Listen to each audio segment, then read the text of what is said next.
नमस्कार दोस्तों, मैं हूं ममता तिवारी और आपका स्वागत करती हूं मेरे चैनल ममता वेज में। पर्वों के महापर्व छठ पूजा की आप सभी को हार्दिक शुभकामनाएं। छठ पूजा कैसे करें, छठ पूजा बिना घाट पर गए कैसे करें, छठ पूजा को हम आसानी से कैसे उठाएं, इस तरीके के मैं आपको बहुत सारे छठ पूजा से जुड़ी वीडियोज़ आपको देते रहूँगी। तो आप मेरे साथ बने रहिए मेरे चैनल पे। तो चलिए शुरू करते हैं कि छठ पूजा को हम आसानी से कैसे उठाएं। जो यंग जनरेशन है वो छठ पूजा उठाने में डरते हैं, लेकिन मैं आपको बहुत आसानी विधि से बता देती हूँ कि आप कहीं भी छोटी जगह में, शहरों में बहुत सारे, क्योंकि लोगों के पास आजकल फ्लैट में रहते हैं, छोटी छोटी जगहों में, एक रूम में 2 रूम में लोग रहते हैं। सिटी में सभी के पास उतना जगह नहीं होता, वो उतनी सारी सामग्री नहीं होते, तो हम आसानी से छठ पूजा हमारा यंग जनरेशन कैसे उठाए। तो चलिए आज मैं इसके बारे में बता देती हूँ। लोगों के अंदर बहुत सारे तनाव चलते रहते हैं कि छठ पूजा इतना कठिन व्रत हम कैसे करें और हम कर पाएंगे, क्योंकि लोगों के पास बच्चे भी छोटे हैं, तो छोटे बच्चों के साथ भी थोड़ा सा छठ पूजा को करना कठिन हो जाता है। तो चलिए हम बता देते हैं कि आप छोटे अगर बच्चे हैं, बहुत छोटे हैं, तो आप थोड़ा सा इंतज़ार कर लीजिए। लेकिन आपके बच्चे 2 साल 3 साल के अगर हो गए हैं तो भी आप छठ पूजा उठा सकती हैं। और जो हमारी सासू माँ लोग हैं तो वो भी ज़्यादा ओल्ड एज हो जाती हैं, तो उनसे भी छठ व्रत बहुत आगे तक नहीं हो पाता है और बीमार पड़ जाती। अगर आपकी सासू माँ करने में असमर्थ हैं, असक्षम हैं, तो आपको चाहिए कि उनसे ये व्रत आप ले लीजिए। बहुत सारी बहुएं हैं कि वो डरती हैं कि मैं कैसे करूँगी, कैसे उठाऊँगी, अभी बच्चे छोटे हैं। तो ऐसा नहीं है। आपके घर में, आपके कुल में, आपके प्रथा में अगर छठ का व्रत पीढ़ी दर पीढ़ी अगर होते आया है तो आपको ज़रूर उठाना चाहिए। मैं सभी से यही आग्रह करूँगी कि छठ माता का व्रत आपको बिल्कुल नहीं छोड़ना चाहिए, शौक़ से आपको उठाना चाहिए। जैसे कि आप हर व्रत को करते हैं, तीज हो, करवा चौथ हो, उसी तरह अपने घर के प्रथा के अनुसार आपको छठ पूजा कभी नहीं छोड़ना चाहिए, ज़रूर उठाना चाहिए। तो चलिए मैं आज आपको बता देती हूँ, आपके मन में जो ही तनाव और डर चल रहा है कि मैं नहीं कर पाऊँगी, कैसे करूँ, तो चलिए आज मैं आपको आसानी से छठ पूजा और सिटी में रहकर छठ पूजा हम कैसे करें, थोड़ी सी जगह में छठ पूजा को हम कैसे करें। लेकिन इस साल 2020 में एक ये भी समस्या है कि हमें सोशल डिस्टेंसिंग का भी ख्याल रखना है, तो हम घर में छठ पूजा को कैसे करें, तो चलिए आज हम जान लेते हैं। तो सबसे पहले छठ पूजा जो है हमारी ये 4 दिवसीय ये हमारा पर्व होता है। तो 4 दिवसीय पर्व में सबसे पहले हमारा खानहा होता है, और दूसरे दिन हमारा जो है खरना होता है, तीसरे दिन हमारा शाम का अर्घ होता है, और चौथे दिन ये हमारा सुबह का अर्घ होता है, और उसी के साथ हमारा छठ पर्व हमारा समाप्त हो जाता है। तो देखिए हमें चारों व्रत करने की आवश्यकता नहीं है। अगर आपके घर में अगर छोटी छठ जो बोलते हैं खरना होते आया है, या बड़ी वाली छठ होते आया है जो षष्ठी बोलते हैं, जो कि शाम का अर्घ होता है, तो अगर ये दोनों व्रत आपकी सास अगर करती भी हैं, सासू माँ, तो कोई समस्या नहीं है।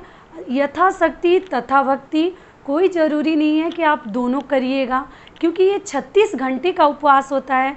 और आजकल की जो बहनें हैं और लड़कियां हैं वो उतनी ज़्यादा सक्षम नहीं है 36 घंटा उपवास रखने के लिए, और उतना ज़्यादा ताकतवर भी नहीं है, उतना ज़्यादा पावर सभी के अंदर नहीं है। सभी कुछ ना कुछ प्रॉब्लम, आजकल नया में ही लोगों को बहुत सारे प्रॉब्लम स्टार्ट हो जाते हैं। तो कोई ज़रूरी नहीं है। छठ माता बिल्कुल हमारे ऊपर दुखी नहीं होंगी, क्रोधित नहीं होंगी कि आपने हमारा 36 घंटे का उपवास क्यों नहीं रखा। तो आपको देखिए कैसे करना है। अगर आप चाहें तो छोटी वाली छठ को आप चाहें तो नहीं भी उठा सकते हैं, माँ से माफ़ी मांग सकते हैं, छठी माता से आप माफ़ी मांग सकते हैं। तो जिस दिन हमारा खरना होता है उस दिन अपना खानहा आप कर लीजिए। खानहा तो अनिवार्य है, क्योंकि आप एक छठ करिए, मतलब 12 घंटे का उपवास रखिए या आप 36 घंटे का उपवास रखिए, लेकिन खानहा तो अनिवार्य है, वो तो आपको करना ही है। वो पूरे दिन हमें अपने घर की साफ़ सफाई करने के बाद हमें एक बार घी में खाना बनाना है। वो घी में भी बना सकते हैं अगर आप सक्षम है तो। अगर उतना आपको सामर्थ्य नहीं है तो आप रिफाइंड ऑयल में भी आराम से बना सकते हैं। और उसमें लौकी की सब्ज़ी का बहुत भारी महत्व है। तो लौकी की सब्ज़ी आप ज़रूर बनाइए। चने की दाल को डाल के भी बना सकते हैं, अलग से चने की दाल बना सकते हैं, अरहर की दाल बना सकते हैं। मसूर दाल का बिल्कुल सेवन ना करें, क्योंकि उसको किसी भी पर्व में शुद्ध नहीं माना जाता। और आप छोटी वाली जो छठ है, जो खरना बोलते हैं, तो उसके लिए हमें चूल्हा भी चाहिए। चूल्हा इसलिए चाहिए कि हम खीर और रोटी कहाँ बनाएंगे। जो गुड़ की हम खीर बनाते हैं और रोटी बनाते हैं शाम को, जो छठ माता को हम चढ़ाते हैं खरना के दिन, तो फिर सबके पास एक ही चूल्हा होता, तो वो हम कहाँ बनाएंगे। तो वो व्रत अगर आप चाहें तो उसको आप माता से माफ़ी मांग के अपनी सास से आप एक भी व्रत उठा सकती हैं। और व्रत उठाने का नियम कैसे है वो भी मैं अपने अगले वीडियो में बताऊंगी कि कैसे उठाना है। आपको जितने पुत्र हैं उतना आपको सूप से अर्घ देना है। तो इस तरीके से मैं आपको नेक्स्ट वीडियो में बताऊंगी कि हमें पहली बार छठ हमें कैसे उठाना है।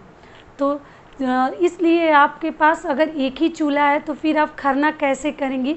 तो आप खरना न करते हुए भी आप छठ व्रत कर सकती हैं। तो खरना के दिन आप अपना खाना कर लीजिए, लौकी भात कर लीजिए, और उसके अगले दिन जो शाम का अर्घ बोलते हैं, जो षष्ठी माता का हम पूजा करते हैं, और उसी षष्ठी के दिन हम छठ माता को वही छठ माता के नाम से हम पूजा करते हैं। सूर्य देव को शाम को हम अर्घ देते हैं। उसमें हमें 24 घंटे का ही बस उपवास रखना है, क्योंकि हमारी बहनें सभी सक्षम नहीं है 36 घंटे का उपवास रखने के लिए। हमारी जो दादी है, सास है, माँ है, वो लोग पहले की हैं, तो उनके पास उतना पावर भी है और श्रद्धा भाव भक्ति तो सबके अंदर है, लेकिन वो लोग उतना सहन कर पाती थी। लेकिन आजकल आधुनिक युग में सभी लड़कियां इसको सहन नहीं कर पाती हैं, और बहुत सारी लड़कियां जो है जॉब करती हैं, बच्चे छोटे हैं, तो वो चाहते हुए भी डर जाती हैं कि 36 घंटे का उपवास हम कैसे रखेंगे। तो आप सिर्फ 24 घंटे के उपवास रख के भी छठ माता को आप प्रसन्न कर सकती हैं और उनका पूजा अर्चना कर सकती हैं। कहीं कोई समस्या नहीं है, तो आप आराम से करिए। और इसको कैसे करते हैं तो वो भी मैं बता देती हूँ, और बिना ठेकुआ का कैसे करें वो भी मैं आपको इसके लिए भी अलग वीडियो बनाऊँगी, और वो भी आप मेरे साथ बने रहिए। तो आप फल के साथ करिए। 36 घंटे का तो उपवास आपको नहीं करना है, सिर्फ 24 घंटे का करिए। छोटी वाले छठ को आप माफ़ी मांग लीजिए, सिर्फ नमस्ते कर लीजिए कि हे माता मैं सिर्फ 24 घंटे वाला ही करूँगी। और आप जो षष्ठी है जो जिसमें हम शाम का अर्घ देते हैं, वो व्रत आपको करना है 24 घंटे के लिए।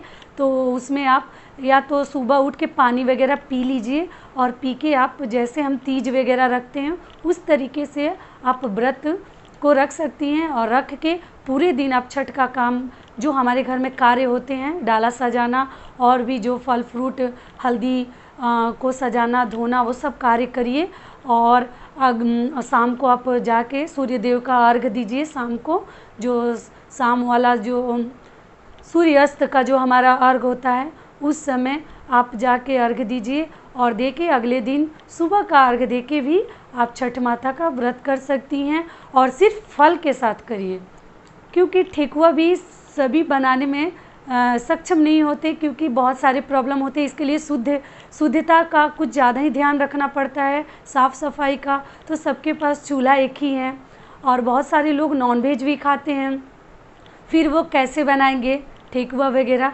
तो आप फल के साथ कैसे करें उसके लिए भी मैं मेरा वीडियो नेक्स्ट वाला आप देख लीजिए कि कैसे करते हैं। और आप इस तरीके से भी छठ का व्रत उठा सकती हैं, और ज़रूर करिए अपने घर के रीति रिवाज को। आजकल की जो ही हमारी बहनें हैं, मैं सभी से आग्रह करती हूँ आप छठ माता के व्रत को बिल्कुल छोड़ने के बारे में मत सोचिए, क्योंकि हमारे घर में रीति रिवाज से जो व्रत चलते आया है, तो हम सभी लड़कियों को ही मिलकर उसको निभाना चाहिए और हमारे प्रथा को आगे ले जाना चाहिए, तभी तो हमारे बच्चे सीखेंगे। तो इसलिए आप इस तरीके से आसानी से करिए। सिर्फ 24 घंटे का ही उपवास रख के भी आप छठ माता का व्रत कर सकती हैं। ऐसा कुछ नहीं है कि आपको 2 दिन का व्रत करना है 36 घंटे का, क्योंकि ऐसा कहीं नियम नहीं है। आपके श्रद्धा के ऊपर सब निर्भर करता है कि आप 36 घंटा अगर रख सकती है तो वो भी करिए। अगर आप सक्षम नहीं हैं, किसी रोग से ग्रसित हैं या बच्चे छोटे हैं, आप असमर्थ हैं, तो आप 24 घंटे भी रख कर छठ माता का आराम से नाम ले सकती हैं, पूजा अर्चना कर सकती हैं और अपने घर के रीति को आगे ले जा सकती हैं। तो चलिए, अगर आपको मेरा वीडियो पसंद आया है तो प्लीज़ आप मेरे चैनल को सब्सक्राइब कर दीजिएगा, बेल आइकन को प्रेस कर दीजिएगा, जिससे मेरे वीडियो के नए नोटिफिकेशन आप तक सबसे पहले पहुँचे। और मेरे और भी वीडियो देखने के लिए मेरे साथ बने रहिए मेरे चैनल पे। तब तक के लिए जय छठ मैया, नमस्कार।